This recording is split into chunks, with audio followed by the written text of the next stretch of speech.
Take care. Do I push the button now? Yeah. I got red, I got yellow. Hello, I'm not. He's got a yellow light. I think his battery's low. I got red, oh red, there we are. I'm good, aren't I? Yeah. All right.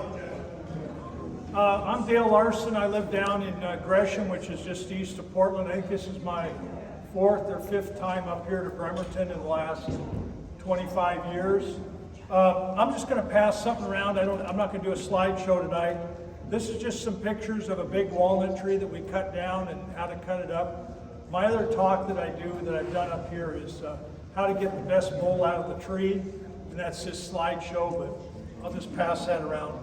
Do we have anybody in here that's not a member of AEW? Who's not a member of AEW in here? Here's Nate. Pass that one right behind you. That's a journal from AEW. I'm a big fan of AEW. The mission of AEW is the teaching and education of wood turning and the promotion of the craft. And I first got associated with AEW in 1989. I saw an ad in Fine Woodworking, said some wood turners were getting together up in Seattle. And I'd been turning for 11 years at that time. I'd never met another wood turner. I thought that'd be kind of cool. And I went up there, and it was at Denver Alray School. It was the 3rd annual AEW symposium, and there was 287 people there. And the tool show had 3 booths in the tool show. And the instant gallery was in the library at Denver School. The stuff was just set on top of the library, of the bookshelves. And I still remember Frank Cummings, who's a wonderful artist from California, had 3 little goblets up on top, and he's also a jeweler, and he had inlaid gold and jewels in his goblets, and they were priced $1,500, $2,500, $3,500. They had sold. And my bowls at that time were selling for $50. I was pretty impressed. And so I don't know how many of you people have gone to AEW symposiums, but they first came to Portland in 2007. We were back in 2018, and AEW will be back in 2024, back to Portland. We really wanted to go up to Tacoma, but Tacoma does not have any facilities big enough for us. So we really wanted to go up to Tacoma. Brad, I want to thank Brad and the people. I know it's a lot of work to put these meetings on. He asked me to talk a little bit about, hey, I got the floor here. Thank you. I can hear my voice. Thank you. Asked me to talk a little bit about Graham Priddle School. Graham was up here last month. We cleaned out Andy Johnson Laird's shop, and Saturday we had an auction of his wood, cocobolo, jarrah burl, babinga, myrtle, walnut, stunning wood. We raised over $6,000 Saturday in about 2 hours. It was wonderful. Anyway, that money's going down to Graham Priddle School in Asheville, North Carolina. Graham is going to be building the school next year. They've got the land leveled out right now, and next year they'll be building the school, so all that money goes down to Graham School. The other thing that should be on your calendar is the Oregon Wood Turning Symposium, which will be in March of this coming year down in Albany. They're putting on a pretty good show. They got Stuart Mortimer, Mike Mahoney, Trent Bosch, and I forget the whole list. They've got really good demonstrators. It's a 3-day deal. I don't know what it costs, probably a couple $100, I'm guessing. But they've put on really good shows in the past, and I would really encourage you. That's one you can do pretty cheap. You don't have to get on an airplane. AEW next year is in Louisville, Kentucky, so that's 2 airplanes to get to Louisville. That's a little more expensive. So anyway, so that's the upcoming stuff. What I'm going to talk about, we're about 20 minutes here. We're going to talk about drying wood, and this is kind of a 2-way thing. I'm going to talk about what's worked for me and what I've heard about. And so the first one is air drying. So when I get a bowl, let me just get a bowl here, I'm going to pass it around. This is a roughed out bowl. And what I want you to notice about it is the corners are all rounded. I've sanded the bottom flat for a faceplate. I'll pass this around. I get all my wood wet. I almost never buy bowl blanks because you've let somebody else cut them out of the tree, and I want to cut them out of the tree. So I rough them out. Air drying to me is the friendliest. It takes the longest, but it's the friendliest. I rough it out, and I have stickers on the floor of my shop. I put the wood. You never have wet wood touching wet wood because it'll spalt. And you spread it out, and then I watch it. And I watch it every day. Well, like this time of the year, I'm watching it pretty regular because it's just too darn warm. I prefer to get my wood in November through March, maybe April, when it's cooler, damper. You have a longer window, it dries slower, it's less likely to crack. If you get a call like I did one time, friends of mine called me July 7th, it was 90 degrees. Hey, we just took our cherry tree down. I can hear the cherry tree cracking over the phone. You know, so it's better to do it in the winter. So I get it, I stack it up, I look at it, and almost always I start sorting it in. Like I got some walnut a couple of weeks ago. Part of it was from the dead tree, part of it was from the live stump. And the dead part of the tree, those bowls started to crack within about 2 days. So I stuck them in a bag with dry chips to slow the drying down. The stump wood, which was wet, it's drying very nicely. I watch it every day, no cracking. So if it's drying too quick, it's going to start to crack. And it cracks because of disequilibrium. The wood on the outside of your bowl blank is drier than the wood on the inside. And the dry wood has to shrink. And it can't shrink because the wood on the inside is still full of moisture. And so you have to dry the wood at equilibrium. If you keep the wood at equilibrium as you dry it, and you have to dry it at whatever rate it wants to, like maple burl is pretty good, it dries in 6-7 months, generally no cracking. Cherry sapwood wants to crack the minute you turn it, so you really have to watch cherry sapwood, slow it down. And then, so it depends on the wood, it depends on the time of the year. We all live in the western part of the states here. My wood dries down to about 13-14% in my unheated shop. Once it gets to that point, I can move it into my drying room, which I keep at 70 degrees year-round, and it dries down. And the other side of that is it can dry too slow. And if it dries too slow, like in December, January, when it gets cool, then it starts to spalt. You get that green fuzz on it, you know, and it discolors it. And I don't like that for most of my woods because it takes the luster out of the wood. If you dry the wood right, it still has luster in it. If that spalt that gets in there, especially like this is madrone, I'll be turning madrone tonight. It's a brown spalt. It is not pretty. It's not like the black line you get in beech and maple and stuff. So if it's drying too slow, it'll spalt on the outside. And at that point, I take a mixture of bleach and water and just spray it on it. And then I can put a fan on it to get some air flowing in it. Or sometimes I even move it into the drying room in the winter to get it dry on the surface. Once you get the surface dry, it won't spalt anymore. So it's really simple. If it's cracking, it's drying too quick. If it's spalting and molding, it's drying too slow. And you just have to adjust for time of year or not. The nice thing about air drying is the wood is the nicest to turn when you're done. Alan Batty from England told me he'd been a lifelong wood turner. The faster you dry the wood, the harder and more brittle it'll be. And I'll talk about that as we go down here. Go ahead. Dale, you're talking about blank bowls, right? Not log form. Yeah, good question. The question is log form. I never leave wood in the log form. How many of you guys have read Bruce Hoardley's book, Understanding Wood? It's the best book out there. Bruce Hoardley, Hoadley. Understanding Wood. It talks about drying. If you leave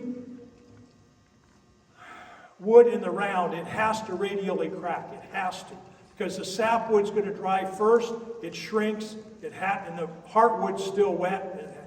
You have to get it out of the log. If you come down to my place, you will not see logs sitting out in front of my shop. When I get, I got the walnut 2.5, 3 weeks ago. I worked on that wood till it was all roughed out. or processed. And I didn't do any finished turning, I just did wet wood. So when I get wet wood, it is my top priority until it gets roughed out or roughed into rounds, which I use for spheres or hollow forms or whatever. But I do not keep logs out in front of my shop. I just don't. Because they're going to crack, the bugs are going to move into them, they're going to spalt. Nothing good happens as you wait. The advantage of November, December, January, February is you have a longer time frame. You can end seal it, you can buy yourself some time. You know, like right now, September, it's 85 degrees. This is the wrong time to get wet wood, but I got the phone call, I went and got it. That's my favorite. Air drying, that's what I do. Boiling, this bowl that's going around, the one over here is madrone. If you take madrone, you rough it out, you try to dry it, it's just going to crack all up. And so if you want to do what I do, where you rough it out and return it, you got to boil madrone. And somehow it takes the stress out of the wood. It allows the wood to dry without cracking. I tried boiling with both apple and cherry, which like to crack. It works perfectly good on those two. The downside to boiling is it boils out the antifungal qualities of the wood, and it really wants to spalt. So cherry, if you boil cherry, it will just really spalt. It'll dry nicely, it won't crack, but it'll really spalt. But for madrone, I boil all my madrone. You'll see some madrone over here, it's all been boiled. Alcohol, go ahead.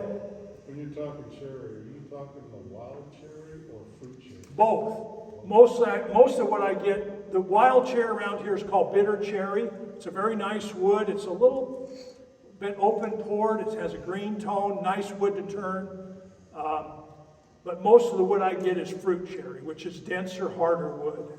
But the sapwood, especially when I get cherry, I want to get rid of the sapwood if I can. The sapwood really wants to crack. The heartwood's better. But wild cherry can be real nice to turn, and it's really one of the few woods that has green tones in it when it's dry. Alcohol, there's a guy down in Winlock, we brought him down to our club a couple years ago. He roughs stuff out, puts it in alcohol, denatured alcohol, leaves it in there for a couple of days. The alcohol goes into the wood, displaces the moisture out of the wood. He pulls the wood back out of the alcohol, lets it sit for a day. The alcohol evaporates off and the wood's dry. And he has dry wood in approximately 3, 4, 5 days. Downsides, one, it takes a lot of alcohol. It's expensive. And it's not the drinkable alcohol. and I don't really want flammable stuff in my shop. And I would need 55-gallon barrels of this stuff. And once the problem is with alcohol is the water goes back out into the alcohol, so at a certain point the percentage of alcohol goes down. And when it reaches, I think he said like 75%, you got to dump that out, start over with fresh alcohol. But it works really fast. I think it would be okay for like pin blanks and wine cork stoppers and stuff. But for big bowls, it's just not practical. And it makes the wood quite brittle. It really makes the wood brittle. Soap, some of the guys rough out their stuff and they soak it in soapy water for a while. I don't understand this one. I've never used it. I don't know what the soap's supposed to do to the wood. And I would be nervous because if the soap actually soaked into the wood, it's a surfactant. I think I have the right term there. It sucks water back into it. So I don't use the soap method. My friend Randy Ryan uses microwave quite a bit. He likes to take like a limb, turn a goblet off center, and then stick it in the microwave and watch it do this kind of stuff. So for small stuff, and like when I turn madrone, green madrone wet really thin, you can turn it down less than a mil thick, and you can throw it in the microwave, and a minute later it's in a potato chip. And so for small stuff, microwave works pretty good. I tried microwaving when I was down in New Zealand at a collab. I tried microwaving a big bowl blank. You know, I roughed it out. I spent half a day trying to dry it. Doesn't really work. Small stuff, the microwave's really cool. You can get some really interesting action with it. And then Randy also uses it for his segment work so that all of the wood is the same moisture content. That he wants all the wood, you know, dead dry for his segment. Kilns. Phil Lapp in our club has an old refrigerator, drills some holes in the top, drills a hole in the bottom, put a light bulb in the bottom, and coats his wood with something. I forget what he coats his wood with, and throws them in there. About 3 weeks later, they're all dry. So in about 3 weeks, he can convert his wet bowls into dry bowls. He can do whatever he can stuff into this refrigerator. There's lots of old refrigerators around. For wood turners, that's probably the best kind of kiln. Vacuum kiln down here. Joshua Salishin down in California is an ornamental turner. Has a really good book out on how to build your own vacuum kiln. They are the best kind of kiln to use because in a vacuum kiln, and he's drying mostly lumber, dimensional lumber. It dries from the inside out because the last thing that is wet as it sucks the moisture out is the end grain, so it doesn't crack the wood. And it's a little bit high tech. You have to build a vacuum box and have a heat source in there. And when you dry the wood, you dry it. There's no cracking because it dries from the inside out. And so if you want to look, you can look up Joshua's book. It's on kiln drying. Good book. He does stunning work. He's an ornamental turner, does stunning work. PEG, polyethylene glycol. Most of you here probably don't know about it. 30 years ago when I started, the Moulthrops were doing it down in Atlanta. Take a wet piece of wood, they take a big chunk of a tree like this, rough it out, throw it in a PEG, and cook it for 6 weeks. And the polyethylene glycol goes into the wood, replaces the moisture. You take it out, you dry it, and it's completely stable. And it was very, very popular when I first started wood turning. The big downside to it is you can't put a finish on it. Nothing sticks to it because you've really kind of plasticized or waxed the wood. But they were doing, they'd take the whole tree, they were doing these massive big turnings. And it was the only way that they could get the wood from wet to dry was using polyethylene glycol. And so I don't use it, I've never used it. I don't know anybody that does now because the finishing part of it. But Ed Moulthrop's son is still turning and his grandson Matt are still turning, still using polyethylene glycol. Freezing, our good friend Bill Luce talked to me about this. Your freezer actually is a very dry environment. You actually can dry wood in a freezer. Bill said that he would, mostly him and like John Jordan, use freezers to store wet wood. They wrap it up so it can't dry, and they can put it in the freezer. Like they get a really nice tree and they want to keep the wood, then they can put it in the freezer and buy themselves some time.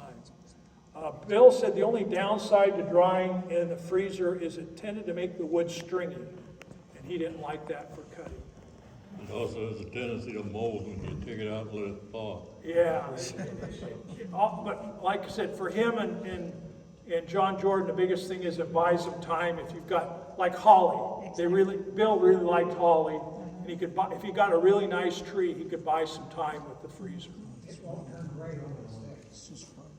That's a different issue. He just talked about holly turning gray. Bill was telling me they harvested 4 holly trees up off a holly farm up there. The first 3 turned gray as they chainsawed them. The 4th tree stayed white. They don't know why. But if you don't process holly right, it turns gray. It oxidizes to gray really quick. Yeah, it does. Any questions on drying wood? All right. So I'm a big promoter of AEW. So I'm going to turn a bowl here tonight. And hopefully in the next hour, I'm going to finish turn it. And somebody here is going to get it. I'm going to pass around some raffle tickets. The way it works is put $1 in, take a ticket. Put $2 in, take 2 tickets. Money goes to AEW, and the bowl stays here for somebody that watched the demo. And if you want, I'll put Richard Raffin's name on it and make it work a little bit more. The person that doesn't win the bowl gets an AEW t-shirt. So let me grab a bowl here. Yeah, if you want to play. If you don't, that's okay too. It's just a way to get rid of my demo bowl, and it stays here in the group. 2 things, I'm going to pass these around just to show you while I'm turning. This was a really nice Madrone Burrow bowl that I had finished. I was working on the bottom, got a catch, threw it off, and now it's my demo piece. But this just kind of shows you my standard wall thickness. A little thicker at the rim, a little thinner here, a little bit thicker down at the foot, all right? This just to show you when we go to do the bowl, what my wall thickness today is going to be a little bit thicker than this because it's a bigger bowl. And I'm going to pass this one around to show you everything that's wrong with the bowl. This was cut poorly out of the tree. We call these dog dishes. Flat wall, flat bottom, very thick. It's almost an inch thick here. This was given to me as a gift. I almost put it back on the lathe and returned it. There's enough wood here I could turn it into a pretty nice bowl. It was turned on a screw chuck, which is screw holes in the bottom. So this is a picture of what not to do with a bowl. All right, let's turn a bowl. Enough coffee.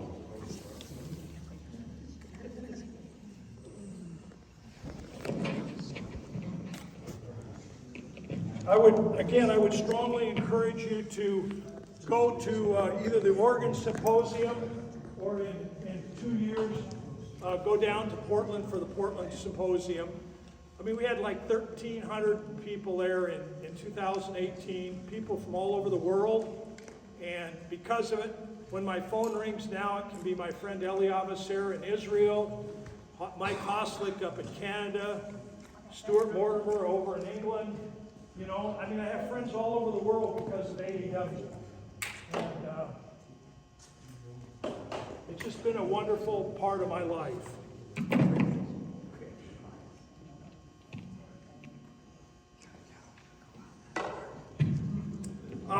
The base of that camera in the way for your feet. What's that? No, I'm okay. Right.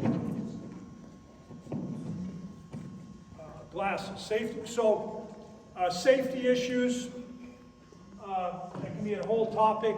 When I rough turn, I'm wearing a face shield and safety glasses. When I finish turn, I'm just wearing safety glasses. AEW's policy is always wear a face shield. I don't generally believe in absolute issues. That to me seems to be a little bit absolute, so I disagree with that policy. But at the symposium, I would be wearing a face shield. But when I finish turning home, I just wear safety. These are impact glasses, and I wear them. I also turn quite slow. I'm not Jimmy Clues. When Jimmy came to my shop and put my lathe in the high range and turned it on at 3,500 RPMs or whatever the hell it was, I told him my bearings aren't used to that, you know. Mostly I turn at about 550 to 650 because I'm doing mostly bowls. So, all right. Well, I should say, I don't get any money from any vendors, so I will tell you what tools I use. I don't get any money from any of them, and if you ask me about easy wood turning tools, you'll get my honest opinion, so don't ask me about that.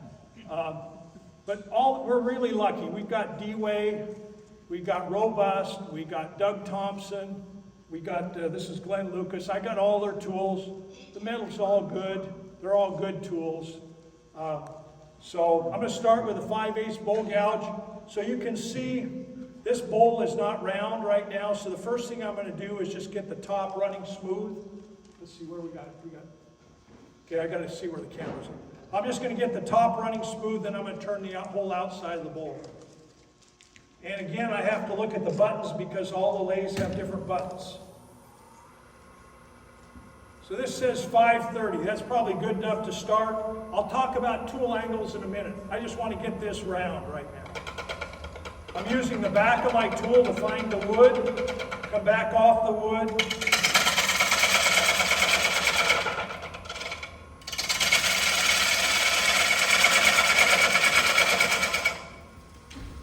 One more. And I'm going to true up the inside just real quick, just to get it in round on the inside.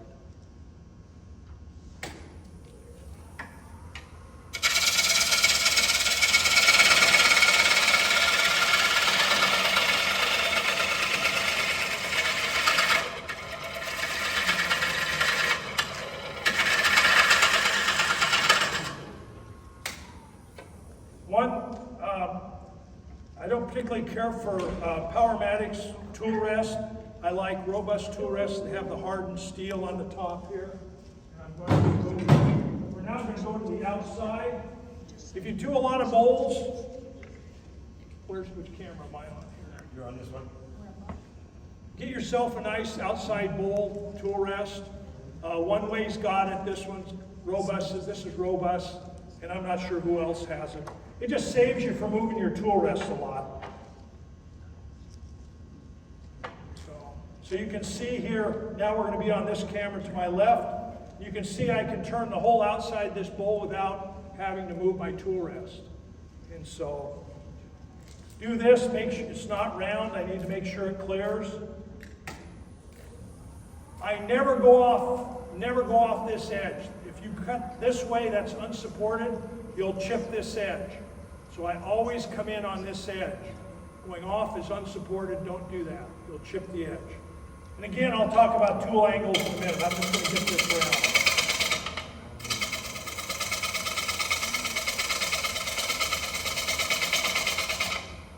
Okay, come down here. When I rough this out, I used a chuck to rough it out. But when I finish turn, I always use a face plate. I like face plates. You can see I can get right down here. I don't have a big chuck to deal with. I can get the foot to whatever size I want. I can move the face plate around if I don't like something on the bowl blank. So I like using a face plate. Mike Mahoney, Glenn Lucas, those guys, they can't afford to waste their time on a face plate. You know, they got to use chucks. Go ahead.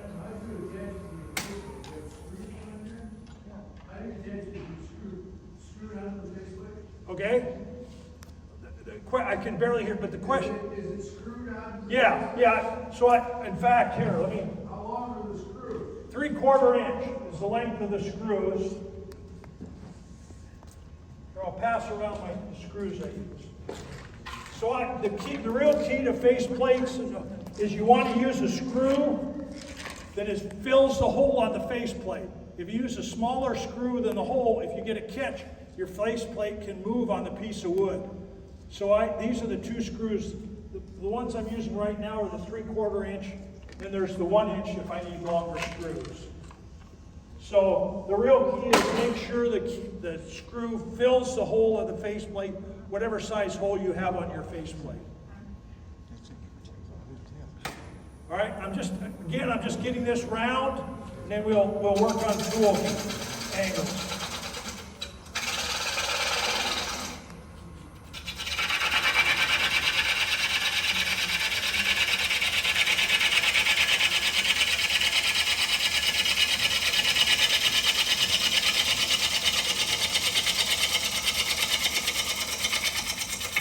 Dave and I were talking about this today.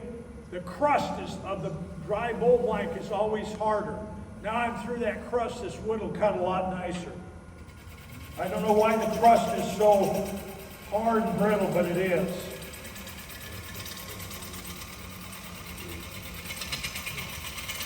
So I know I have lots of wood here, but like if I'm doing apple wood, it likes to really move. Good, see I got a good inch of wood, so I got lots of wood. It's round on the inside, round on the outside. I have an inch of wood, I can do what I want. Now I'm going to switch over and talk about tool angles a little bit. I'm going to switch over to a 1/2 inch bowl gouge. And all of my cuts are going to be from here up, except this last little 1/4 inch I'll come in. My tool is going to be riding on this bevel. The cutting angle is going to be about 45 degrees to the wood. And I'm going to come this way. The other thing you're going to see me do is I turn quite slow. I don't know if you can see right here. Here's some tear out. That tear out is because I was pushing the tool through the wood faster than the tool was cutting the wood. So if you're getting tear out, it's because your tool is going too fast through the wood. If your tool is sharp and you let it cut the wood, you won't get tear out. So I'm going to come all the way here at 45 degrees. I'll flip over here and I'll cut right in here, the last 1/4 inch come in. Again, if you go off this edge, you're going to bust it, so don't do that. I'm going to move my tool rest up closer, take advantage of all the fulcrum I can. Still round. And I probably can kick the speed up a little bit now. It says 530. Let's go up to about 600, 6 1/4. So I'm going to come in on this edge. I've got the tool handle right here into my thigh. And I'm right on the tool rest. And I'm just going to come in like this. I'm going to start with the weight on my right foot, shift the weight to my left foot, and my hands are never going to move. So I'm actually using my feet to turn with. Come in real light, let it cut the wood. It's not quite round right up at the top. The cutting angle is about 45 degrees to the wood. This is what you're getting. You're not getting chips, you're getting shavings because you're shaving the wood off. All right, and I can see already my foot is too big. I got to get the foot down in diameter here. A little bit more. People always ask how big should the foot be? And the answer to that question is it should be appropriate for the bowl. And so I went down to my gallery where I keep my bowls before they go to the gallery. And I measured all the foot and did the math. Most of the bowls in my shop and my gallery are about 35% of the foot is about 35% of the diameter. On taller, thinner bowls, the foot was smaller. On wide, flatter bowls, the wood was wider, up to maybe 50%. If you have a fairly flat bowl, my foot was about 50%. So again, my handle's right into my thigh, cutting angle's 45 degrees.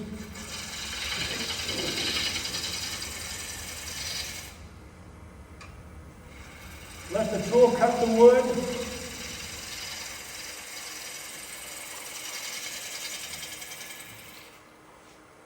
Okay, I'm starting to study shape here a little bit.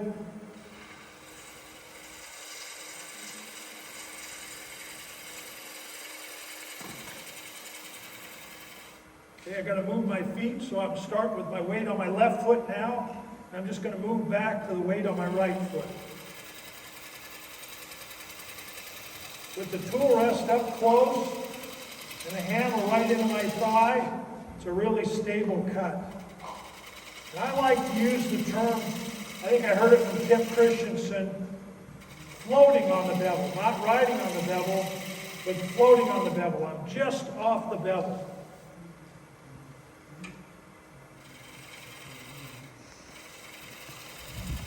And my eyesight is actually up here. It's not where my tool is. I have a high spot right here.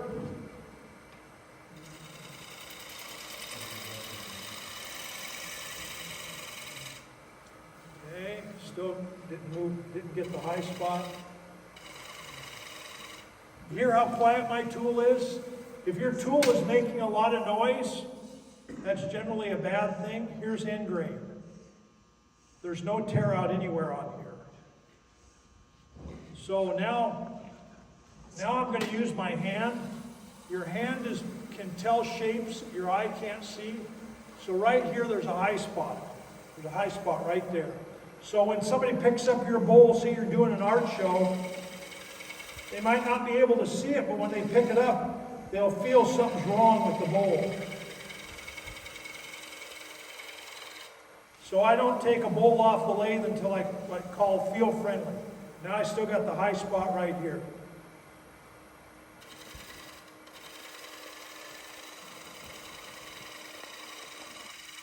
And I would not like to turn on this floor. This floor is quite slick, so I'm being a little bit careful.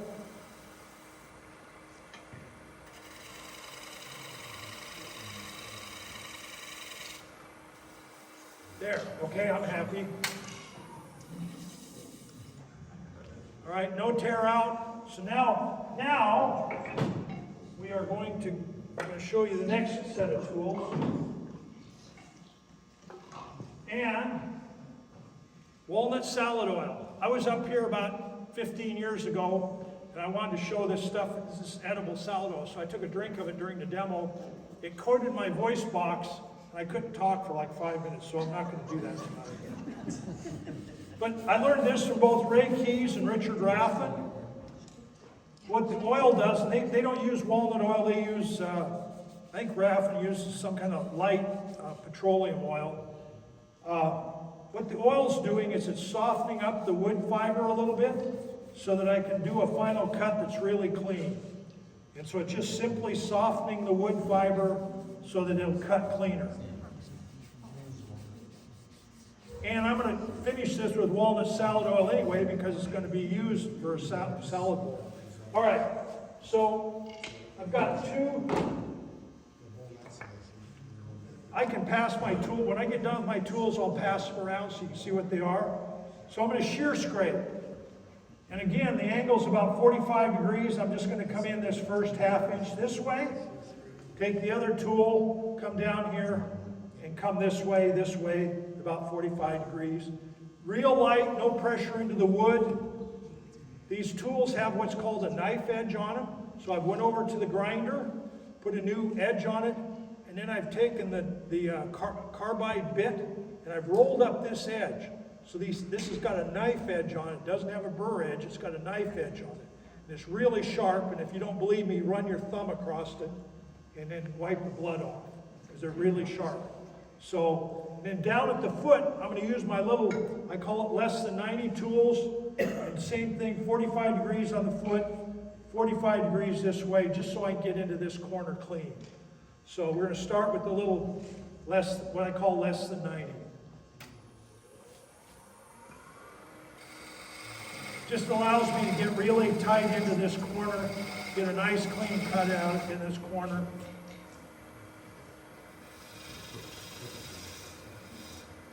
I'm going to oil this up, take one more cut.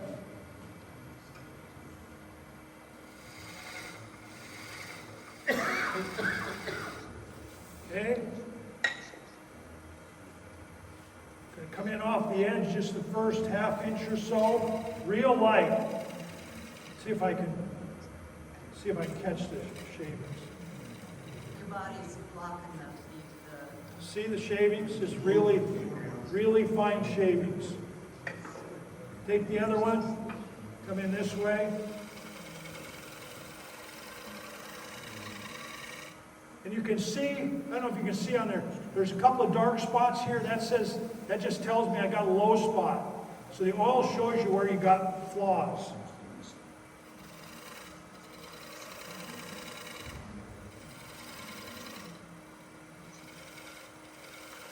No pressure on the wood, real light touch.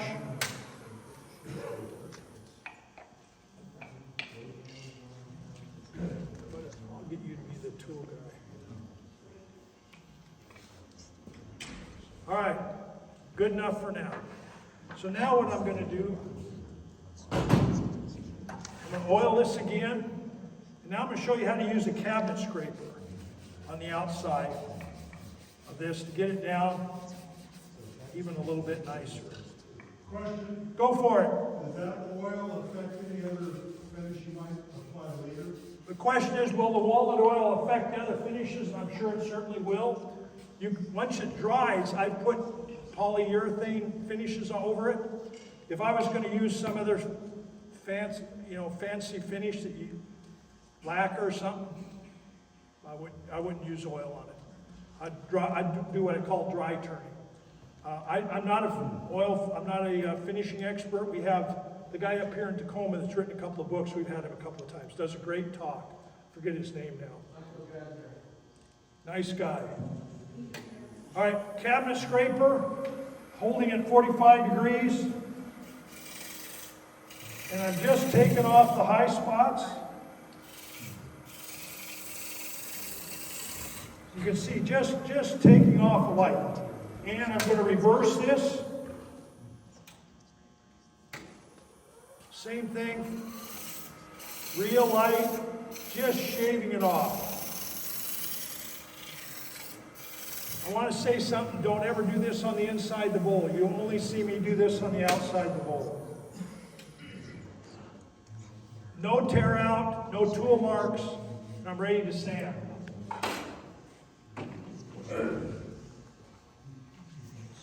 I'm going to start with 100 grit. I'm going to slow the speed down. if there's an article a couple years ago in AEW from Dave Ellsworth, who's a pretty good wood turner, and he talks about he sands at 200 RPMs. 200 RPMs what Dave sands at. I sand at probably 400. If you sand too quick, your sandpaper just skates over the wood, doesn't do its work.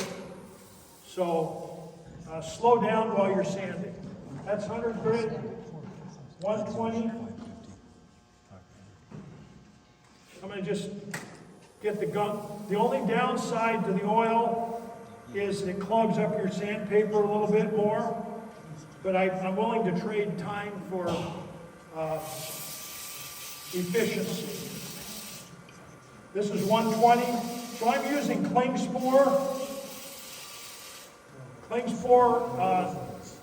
cloth back, aluminum oxide, resin bond, sandpaper. Anybody in here still using garnet paper? Good. 180.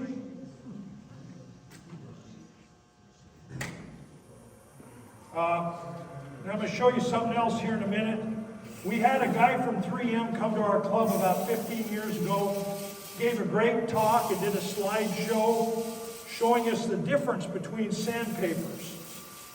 And it was a wonderful talk. You know, I thought, this is going to be a really boring meeting, right? It was a really great meeting.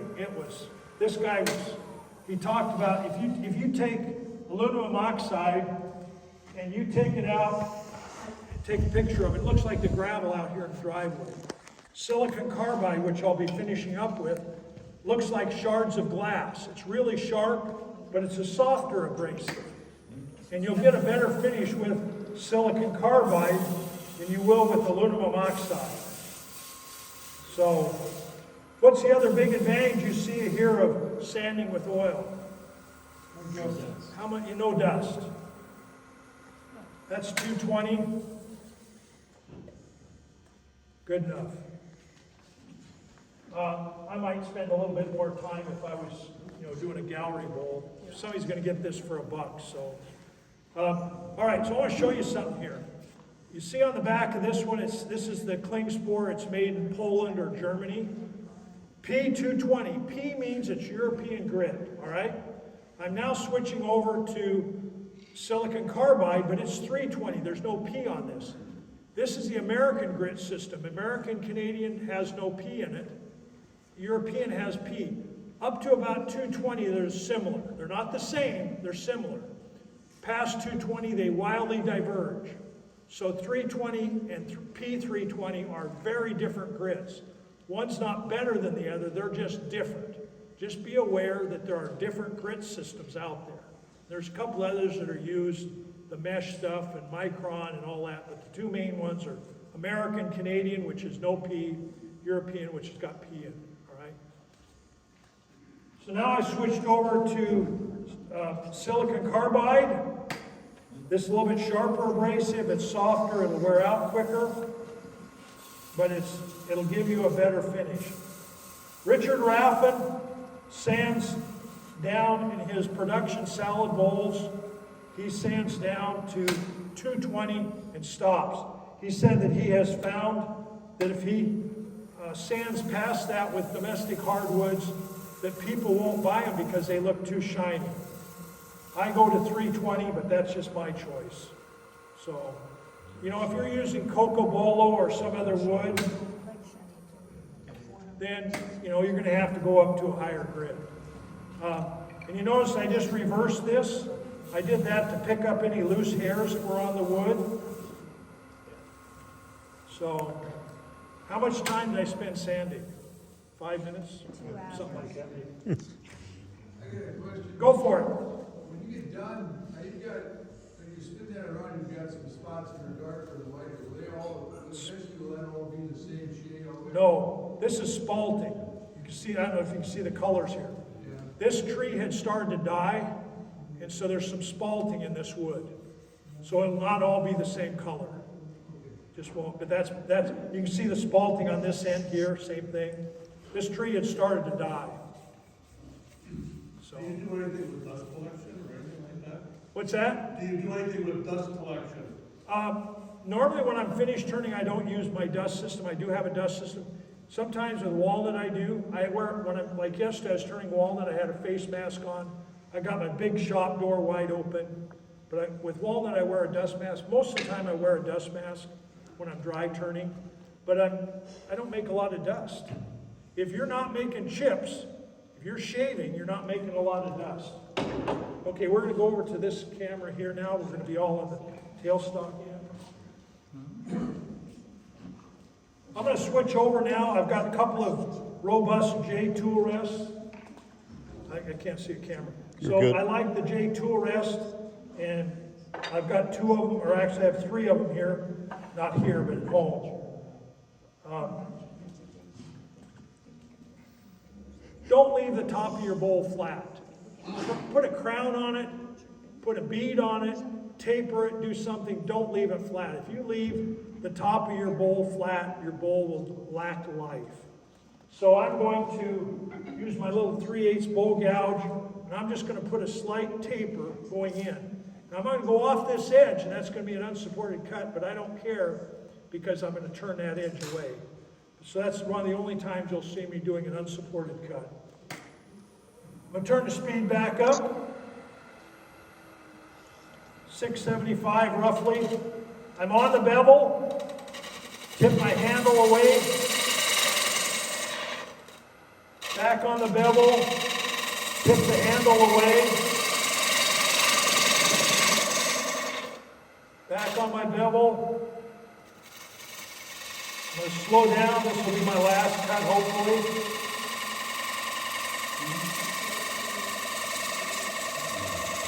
Okay, and since this is a functional bowl, this edge is really sharp. If you don't believe me, there's 2 parallel scars right here. I don't know if the camera can see them. And you'll find out how sharp it is when you stick your wrist into it. The good news is that the spinning wood cauterizes the blood vessels so you don't bleed on the wood. Now I'm just going to make a little, I'm going to put a little camphor on this corner, just so it's not sharp. That's all I'm doing. I just don't want this corner sharp. Oil. My little less than 90 tool, I'm just going to hold it at 45. Again, just shear scraping, 45. Shear scraping. I don't know if you can see, just real fine. That'll be real clean. There won't be any tear out in that. So, okay, so we're done with that. Now we're going to go to the inside. On the inside, I'm going to turn this in 3 stages. When I took a class in '97 at Aramont from Ray Keys. Professional bowl turner turned tens of thousands of bowls. He takes 1 cut from the top right to the bottom, and it's perfect. I couldn't do it. To this day, I can't do it. I'm going to turn the wall right up here at the rim. Learned this from Wally Dickerman in 1989 at the Seattle Symposium. Great guy, Wally, died about 5 years ago. Wonderful guy. I'm going to turn this first part and get the rim the way I want it, because when I take the wood out down here, the rim's going to go out around and it's going to start to flex. So once I do this first inch and a half, I'm never going to come back to it. Because once you go down here, it's going to get flexible up here. So corner, down the corner, and then I'll do the bottom. So the first 2, I'm going to do above center, and right down here at center, I'll have to be at center. But I'm going to be turning above center. If you're turning above center and you get a catch, your tool kicks out of the wood. If you're turning below center inside the bowl and you get a catch, you'll drive your tool into the wood. So I turn just above center on the inside. Now I'm going to use a 1/2 inch bowl gouge. And at home I turn on a custom built bowl lathe, so I'd be standing over here. But I got to stay out of the way of the camera.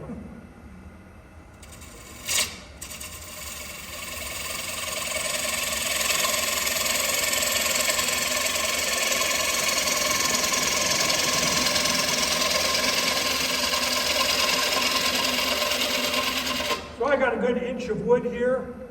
I would suggest that if you're doing this, practice.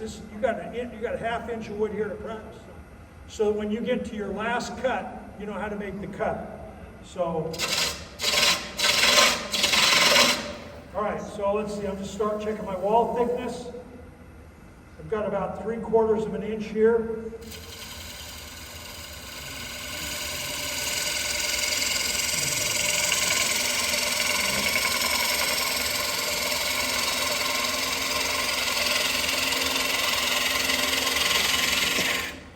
See how slow I'm moving my tool? I'm letting the tool cut the wood. Double-ended calipers. Normally I drop that on the floor point first. All right, we've got about a 1/2 inch of wood there, so I'm not going to take very much more wood out right there. I got a little bit more here at the rim. I've got too much wood at the rim. I want the rim a little bit wider. If you leave your rim thinner than the wall, when you pick up the bowl, your hand will want to slip off the bowl. So I always leave the rim just a hair thicker. But this is too thick.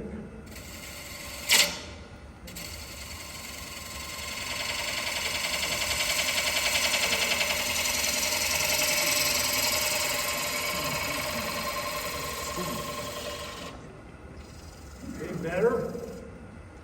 This might be my last cut if I don't get a kickback. Like going in, there's no support there that right as it goes in, so that's why it wants to kick back. What's that? Picture-wise. That's good. That's good. Dot count.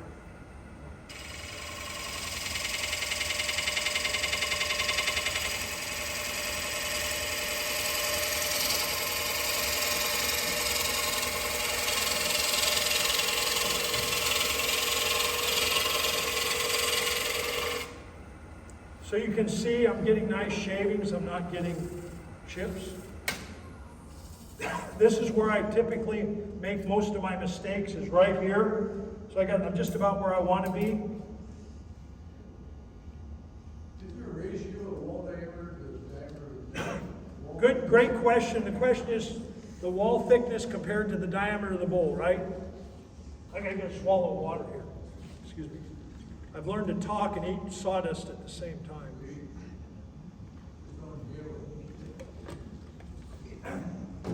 So it's got to do with a couple things. The bigger the bowl, generally the bigger the wall thickness needs, or the thicker the walls need to be. Within that is the weight of the wood. So I'll compare maple burl and madrone burl. Maple burl is really light. I leave the wall thickness on maple burl thicker than I leave the wall thickness on madrone burl, which is much denser wood. And part of that's got to do, when you pick the bowl up, it should weigh or feel like what it looks like. If you pick a bowl up and it's too light, your hands are going to kind of go like this. Or if you pick the bowl up and it's too heavy, you're going to go. So the bowl kind of needs to weigh what it looks like. So the denser the wood, the thinner I leave the wall. So like maple, I leave the wall a little bit thicker. Maple burl is really light, has no weight. So for me, bowl like this, the rim is 1/2 inch or a little less. The wall thickness is 3/8, and the bottom is about a 1/2 inch. That's my field. Mike Mahoney, who's turned a lot more bowls, did his college study on wood structure, knows a lot more about wood. He leaves his bowls a little bit thicker than I do. Personal choice. It's just personal choice. All right.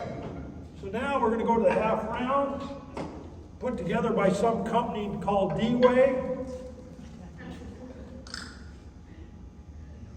So I'm going to oil this up.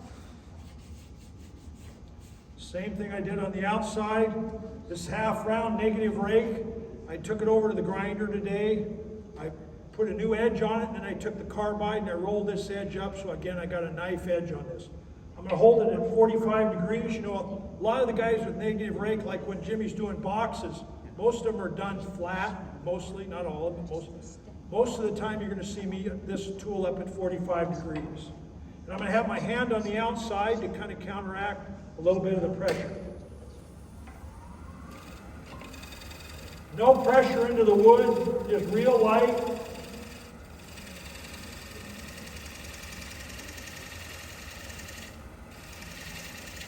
And can you see there's light and dark spots here? I don't know if that shows up on the camera.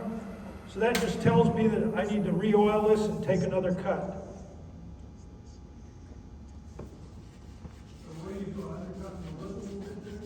Yeah, when we pass this around, it's like that one that went around. The rim is just a little bit thicker. The rim's probably 1/2 inch. The wall thickness is about 3/8, roughly. So Dale, are you naturally left-handed? No, I'm right-handed. You know, it's a good question, ambidextrous. I don't even think anymore. I mean, when I started, I always ride right-handed. Now I don't even think I turn whichever. I'm still better with my right hand. When I turn spheres, the right side of my sphere is always better than the left side. But I turn with whichever hand I need to get my body out of the way.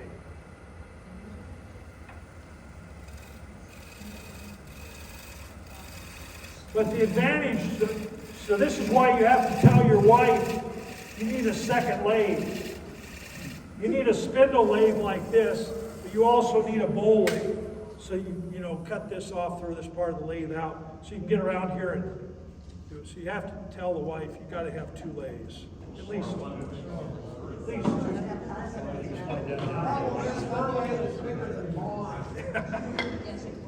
All right, so now I'm going to switch back over to my 5/8 bowl gouge. This has got a blunter bevel on it. I want to show you one other thing. On the back of my, and I'll pass my 2 gouges around here in a minute, I've ground off this back corner. That's because if you leave this back corner sharp, as you go around this corner, that back corner is going to bruise the wood, and those bruises are really hard to get out of the wood. So I'll pass these around, but notice the back edge is just eased so that I don't bruise the wood.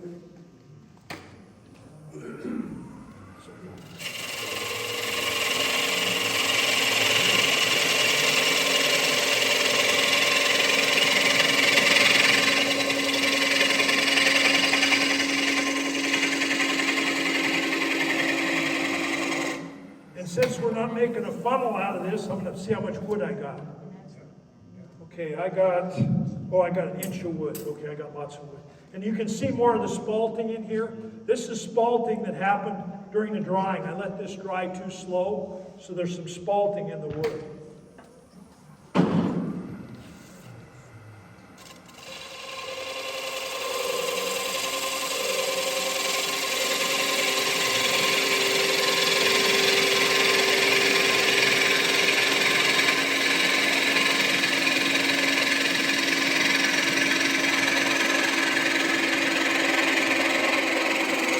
I forgot to say why I switched over to the 5/8. My 5/8 has got a blunter angle. When I pass the 2 tools around, you'll see the 5/8 has got a blunter angle. My 1/2 inch, I couldn't stay on the bevel trying to go around this corner. So that's why I switched over to the 5/8.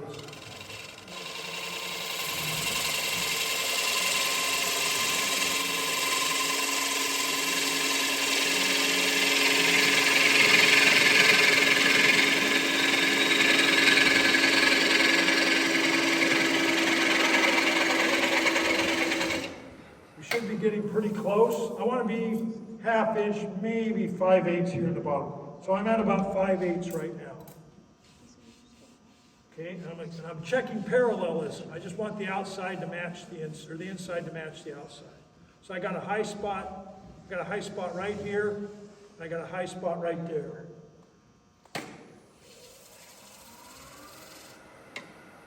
This cut's going to be slower, so I get a cleaner cut.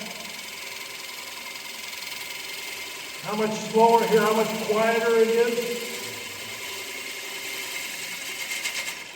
Getting better shavings.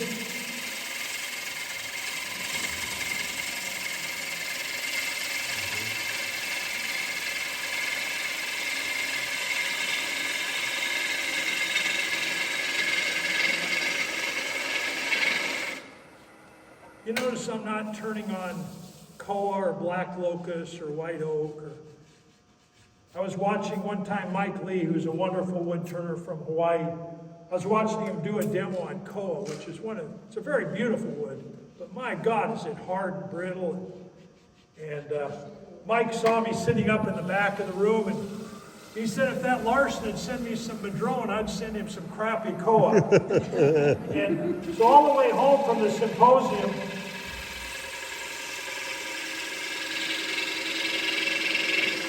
Mike lives over in Hawaii, so I'm trying to go, how do I get wood to Hawaii? Well, Mike at that time was a production bowl turner. And I'm a semi-production bowl turner. So I went home, I took 5 madrone burro bowls, were roughed out and dried, put them in a box and shipped them over to Mike. Didn't ship any wood over there, didn't ship a lot of chips. Mike put 5 koa bowls in the box, sent it back to me. So for the cost of some shipping U.S. mail, I got 5 koa bowls, he got 5 madrone burro bowls, and he said the madrone burro sold just like that over there in Hawaii. The koa didn't sell over here. He sent me beautiful fiddleback koa, stunning wood. Didn't sell. Anyway, I would never demo on koa, never. First of all, I'd probably have to power sand the outside. Again, I got the half round at about 45 degrees. No pressure into the wood. Just taking the high spots off.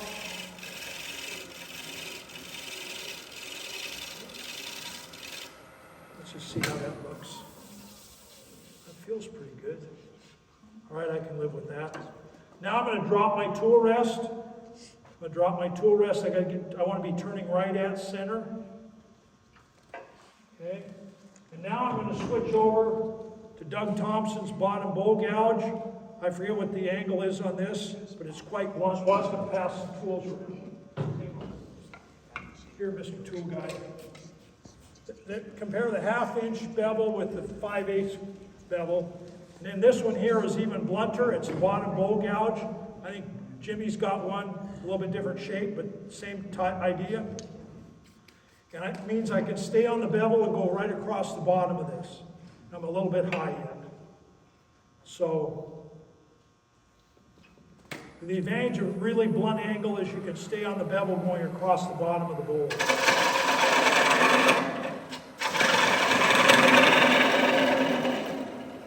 I have the handle right into my body.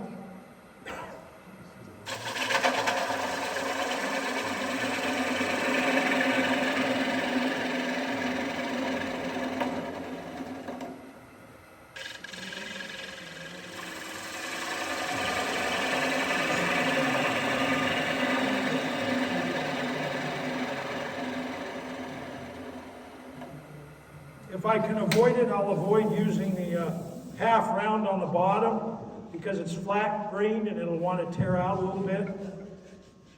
This is what's called sweep. Take your hand and do this on the bottom of your bowl. You can't see the shape. And I can feel it gets high right about there. Okay? Your hand should go uninterrupted across your bowl bottom.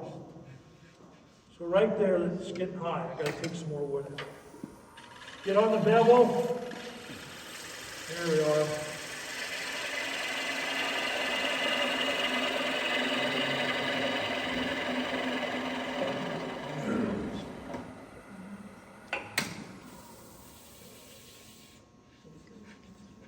Much better. Got a high spot right in the middle.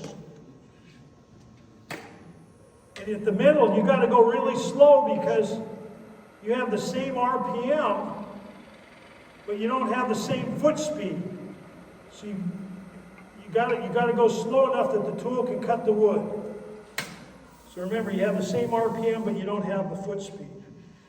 Now, almost. I'm going to take one more light cut.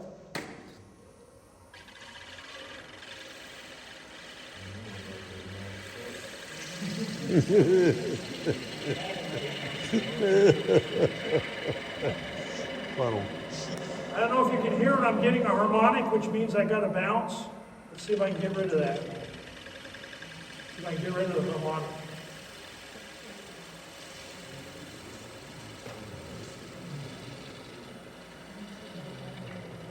Almost, close enough. The harmonic, once you get a bump, your instinct is to put more pressure on the wood. You're just going to get a bigger bump. You got to back off on the pressure. I'm going to call that good. Now I'm going to do a little bit, so let's just check. I've got 5/8 of an inch in the bottom, which is just about right for weight issues. Power sanding. Whoops, I got to get rid of the tool rest. Turn the speed down again, remember? I'm going to start with 80 grit. There's a whole bunch of different systems. This is Merritt's.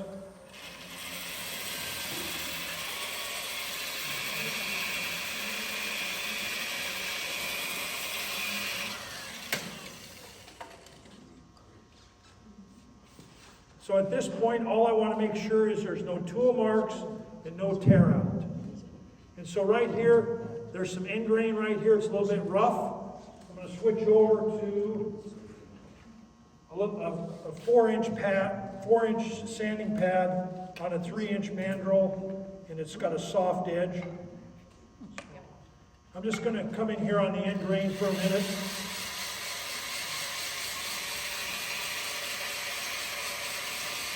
I first saw power sanding, 1989, Seattle, with Jack Strack up at the Seattle Symposium. Another woodturner from Hawaii. Oops, I got tear out there. Hang on, I got some tear out in there. Hang on. Oh man. I'm out. You didn't see this. See what? So I watched Jack Stracka doing power sanding up there in Seattle, and I thought, that's kind of cheating. Man, it sure works nice. Just turn the speed back up.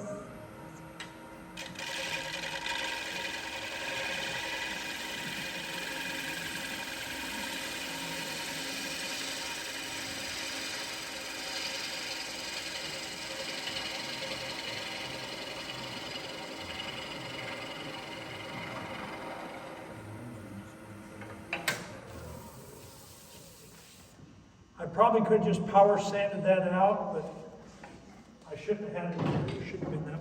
This wood's too nice to have much tear out. Go back to my 3-inch disc for a second. So I'm going to power sand just down to 100. Then I'll hand sand the rest of it. People like Glenn Lucas, my good friend Howard Moore, they power sand all the way down. Then Glenn finishes up with a little bit of hand sanding. But I prefer to hand sand. I get a better.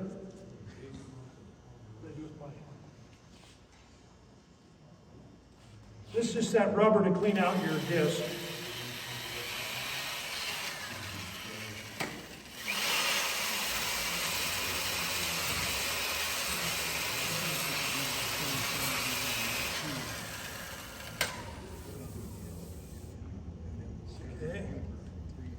So I've already talked about sanding, and again, like I said, I'm not going to waste a whole lot of time on sanding here. But I really would encourage the chapter to find somebody up in the Seattle, Bremerton area that's an abrasives expert to talk about sanding and sandpaper. Like I said, it sounds like a really boring topic, but it's really worthwhile doing.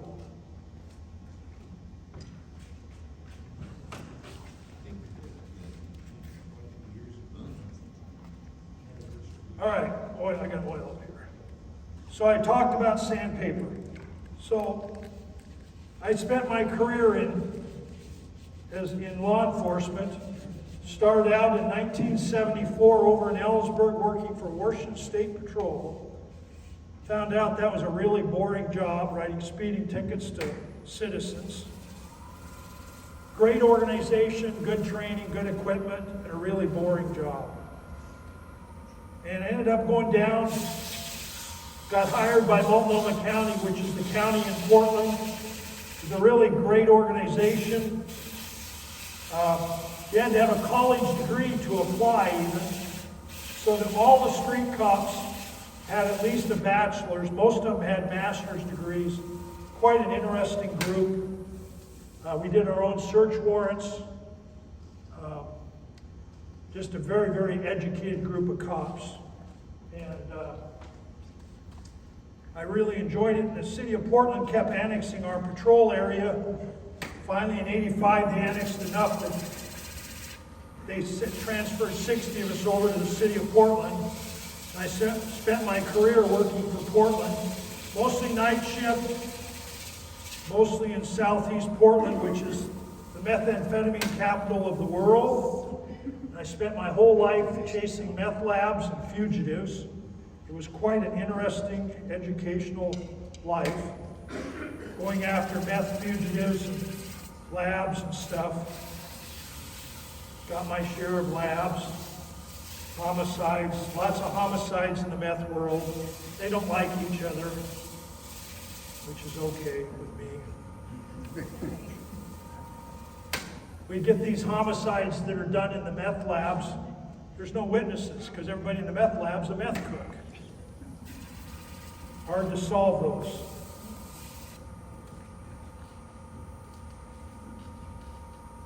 But I found everybody has their own skill.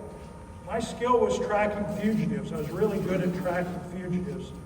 And when I retired in 2004 from Portland, I thought about going to work for the U.S. Marshals, because that's what they do. They track fugitives. And one of my friends did go to work for them. But, by then I was more interested in woodworking. And since, about 99, I've been doing a lot more teaching and traveling, trying to promote AEW, promote the local chapters. I mean, it's just brought so many great people into my life, like Bill Luce, Dave Schweitzer, Tones, and all the other, Bob Seaver up in Seattle, John Moe up there, Wally Dickerman, Denver Ulrich, I've never met such a nice bunch of people in my life. And so, again, I would probably spend a little bit more time sanding, but this is pretty good. The key is to go slow enough to let the tool cut the wood.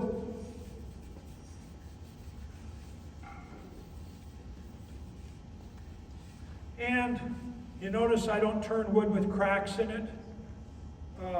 Did any of you guys watch? I did a IRD for AEW in March on how to cut the bowl out of the tree, chainsaw demo for them. And I cut out a really beautiful bowl blank out of the wood, and it had ring shatter in it. Everybody know what ring shatter is? No. Ring shatter is when 1 year of the growth tree doesn't grow to the other, and the wood's just not attached, and it'll break apart. And all of the super glue on God's green earth won't fix that crap. And when I was on the AEW board, we had 2 people killed wood turning while I was on the board, and a couple of other people seriously injured. And it was all because they were turning crappy wood. And there's some pictures. There's one from about 20 years ago is Dave Lancaster. He's got a picture of him in the journal. Bowl flew apart, whacked him in the side of the head. But the best picture is the one of Lynn Yamaguchi. She was turning a spindle piece of cracked up mesquite. She had tape around it, and it blew apart, smashed the side of her head, smashed her optical nerve, So what I would say to you is don't turn wood with cracks in it, okay? You want your camera back?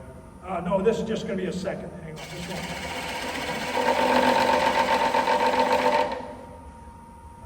I'm just getting rid of the extra wood on the bottom.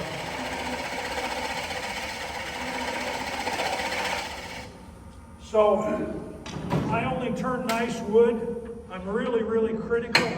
When I'm out cutting up wood, I call it the scene of the crime, where I'm cutting up the wood. If it's not going to be a good piece of wood, I leave it right there. It's called leverite. Leave it right there.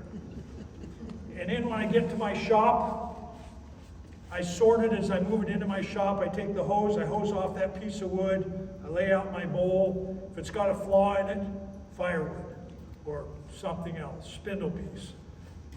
And at every step of the way, I am brutally getting rid of all the woods with cracks in it. And each year, I probably rough out a couple hundred bowls each year, and maybe I lose maybe 1 or 2 to cracking. And it's almost always because the crack was in the wood, and I didn't see it when I was roughing it out. I rarely lose a bowl blank to cracking. Now, this was a hard-learned lesson.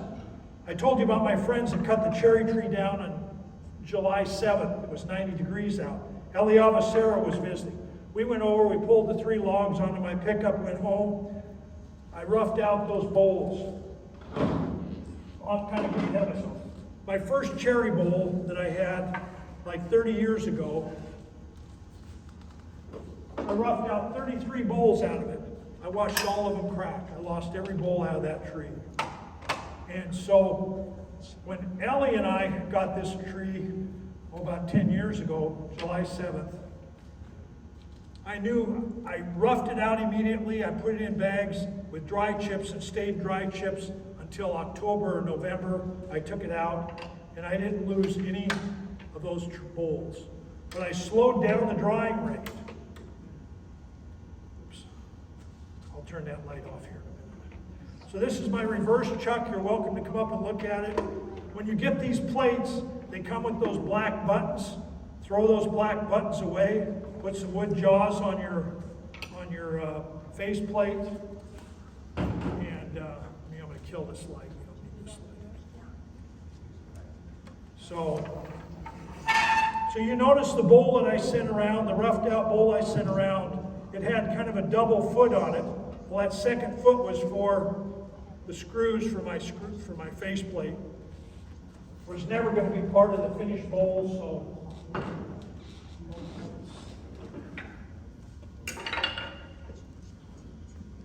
Any questions on bowl drying, bowl turning? So at home, my faceplate lathe does not have a tailstock. So I just bring this up. If I should bring up the tailstock with the point, it's much safer. And sometimes God will teach you a lesson. I was over at Coos Bay a few years back doing a demo saying, I'm a professional, I don't need the tailstock. And I get a catch and that bowl landed on the concrete back here. So it would be better to bring up the tailstock. If you want the directions on how to do the wood jaws, if you look in, I think it's Wood Turning Fundamentals, August, September 2015. I wrote up an article how to put the wood jaws on here. So this one here is for doing open form bowls. For closed form bowls where I have to expand out, the steps are exactly opposite. But you notice I don't demonstrate on closed form bowls because the problem with a closed form bowl is you can't get the camera in to see what the demonstrator is doing. So I only demonstrate on open form bowls so you can see. Now I moved up the tool rest.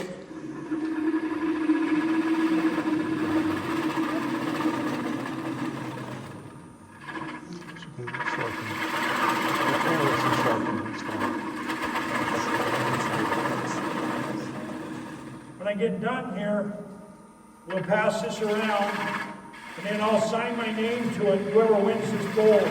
Who's got the bowl with the... Over there. You're president, go pull a number. Or did you buy a ticket? Well, I bought a couple. All right, I'll pull a number then. I'm the only honest one in here. I try to get like a 10-year-old kid to do it.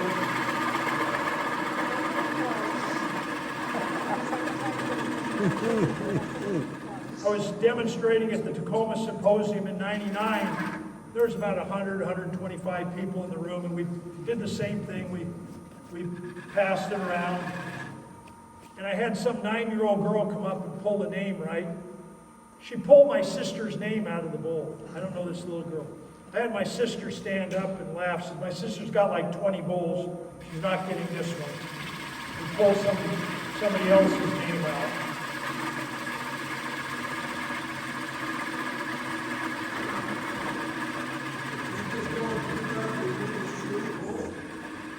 Somebody had a question, I couldn't hear. Go and heat it up, remove the screw holes, that we do? Yeah, well, I left an extra 3/8 of an inch. The screws only went in about a 1/2 inch. So yeah, so all the screw holes are gone. I'm not in very deep. So I'm only in less than, maybe 3/16.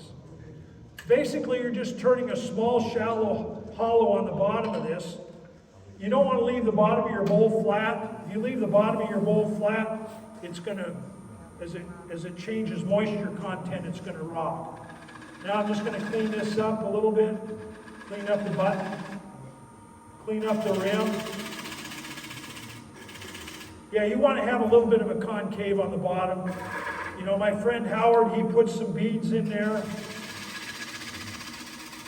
Dave Nittman used to burn a little spider on the bottom of his bowl. But do something on the bottom of your bowl. Don't just leave it flat. I'm just doing the side of the bead. Now I'm just going to take the half round. Just come up here about 45 degrees. Same thing I did on the inside. That should be pretty good. Oh, a little bit of tear out. Hang on. That's right. Put the chatter tool on, so you have the chatter. And I've tried to be a little bit safety conscious here today. I've been turning the lathe off every time I move the tool rest, which is really the right way to do it. You know, once you have done enough of them, you kind of know when it's safe and when it's not. But, you know, the safest thing to do is turn the darn lathe off when you're right.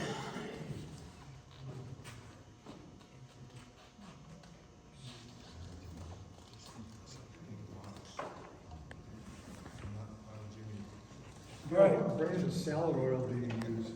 You know, the question is, what brand of salad oil do I use? And I buy it by the 5 gallons out of a company out of San Francisco. I used to buy it from the Woodland Nut Oil Company in Woodland, California. They sold out to a big company down in San Francisco, so that's where I get it. But you can go into a health food store and there'll be almond oil, walnut oil, peanut oil. There'll be 100 different oils. And I use walnut oil because AEW has done some studies, or people have done studies and published them in the journal on walnut oil hardens. You don't want to use an oil like olive oil, which A, doesn't harden, and B, it turns rancid over time. And so you want to use an oil that hardens and doesn't turn rancid. And walnut oil fits that description. Do you boil it at all? I don't. So Mike Mahoney, who is a lot smarter than me and a lot better businessman than I am, it's been published for a long time. What Mike does is he takes raw walnut oil, same oil as I use, and he boils it in a double boiler. And by double boiling it, he changes the polymer structure of the oil, and it dries faster. So he takes something he pays probably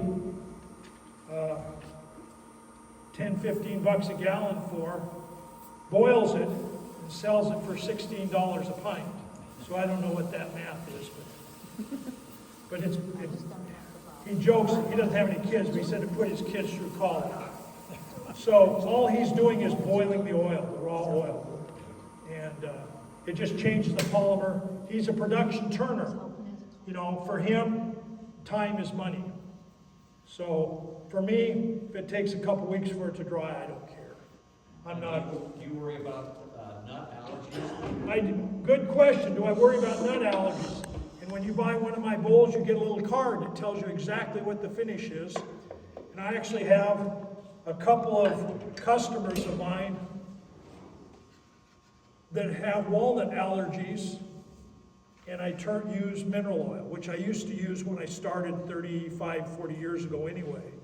I don't like mineral oil very much because it doesn't harden. It continues to evaporate out of the wood. It does the same thing, but it never hardens, so it just evaporates out. So there we go. I don't know what it took me, an hour? I'm guessing. Yes? My wife has walnut allergy, and she can use Mahoney's or Doctor's and has no problem.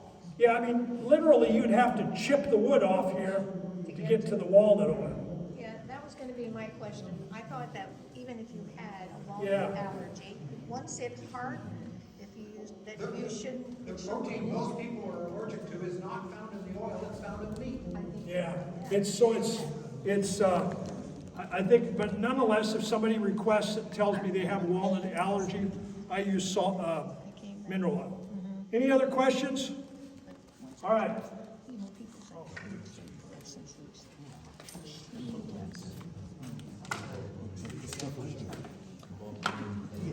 Oh, I don't, I gotta put my glass, hang on, I gotta put my glasses. You actually want me to read the number?